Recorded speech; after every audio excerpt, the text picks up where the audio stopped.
Hello everyone, আশা করি সকলে ভালো আছেন। তো আজকের আমার যে টপিকটা নিয়ে কথা বলবো সেটা হচ্ছে আপনারা গাড়ি চালা শেখার বিষয়টা।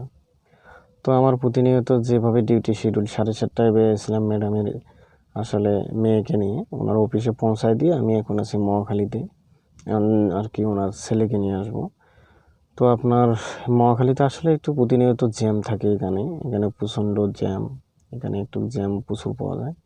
বিজয় সরণি এদিকেও সেম একই অবস্থা। তো জ্যামটা পার হতে একটু আর কি সমস্যা হয়, একটু সমস্যা নেই।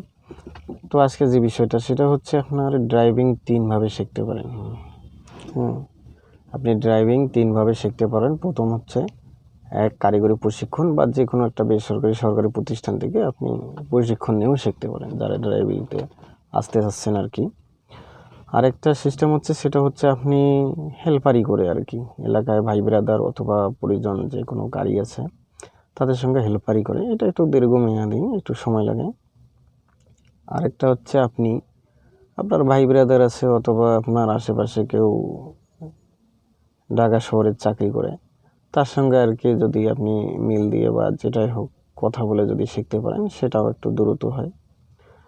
তো আপনি এখন দেখা যায় দুভাগের যে কোনো একটা নিতে পারেন। আপনি হেল্পারিও করতে পারেন, কারিগরির মাধ্যমেও করতে পারেন, আবার ভাই ব্রাদার ঢাকা শহরে চাকরি করে তার মাধ্যমেও শিখতে পারেন। এখন কারিগরিতে আবার দুইভাবে শেখা যায়, একটা সরকারিভাবে আছে যেটা আসলে সরকারি মাধ্যমে সব কিছু টাকা পয়সা দেয়, ওখান থেকে শেখায়। আর একটা হচ্ছে আপনি স্বনির্ভর আছে, আপনি কারিগরিতে 3200 বা 3000 টাকা এরকম নেয়। আমি যেটা আর কি স্বনির্ভরে শিখছিলাম 3000 করে নিয়েছিল, 3500 টাকা করে নিয়েছিল। ওখান থেকে আপনার হচ্ছে 3 মাসের কোর্স ছিল আর কি, 2 মাসের কোর্স 3 মাস চলে যায় আর কি। তা 2 মাসের মধ্যে আপনাকে ড্রাইভিংটা কমপ্লিট করে ওখানে আপনার লাইসেন্স টাইসেন্স সব আবেদন করতে পারবেন, কিন্তু টাকা পয়সাটা আপনাকে সব কিছু দিতে হবে, কিন্তু ওনাদের সঙ্গে করতে পারবেন। সেক্ষেত্রে সুবিধা কি আপনার হচ্ছে যে ওখানে ভালোভাবে যদি রেগুলার ক্লাস করে শিখতে পারেন, ভালো মোটামুটি পারফরমেন্স হয়। আর ওখানে আপনার লাইসেন্সটা করতে গেলে দালালের আর কি যে ঝামেলাগুলো আছে সেগুলো পড়বেন না। এখন দালালের ঝামেলা পড়তে গেলেই তো 10-12 হাজার 15 হাজার টাকা চলে যাবে। আর নিজে নিজে যখন এইভাবে করবেন ওনাদের সহযোগিতায়, তখন আপনার 5 থেকে 5,500 টাকার মধ্যে আপনার সব কাগজ ওকে হয়ে যাবে। হ্যাঁ, আপনার 2950 টাকা এরকম লাইসেন্স ফি, আর আপনার এদিকে ড্রপ টেস্টের হচ্ছে আপনার 900 টাকা করে নেয়। আর এদিকে আপনার লার্নার করতে হতো 600 টাকা, মোটরসাইকেল সহকারে অ্যাড করতে পারেন, সবচেয়ে ভালো হবে আপনি। তো এটা একটা বিষয় গেল। অথবা ভাই ব্রাদার যদি পরিচিত থাকে তার এখানে এসে আসলে কিছুদিন শিখতে পারলেন। আর হেল্পারি করতে গেলে ভাই আপনাকে অবশ্যই তো সময় দিতে হবে, তাদের পেছনে ঘুরতে হবে।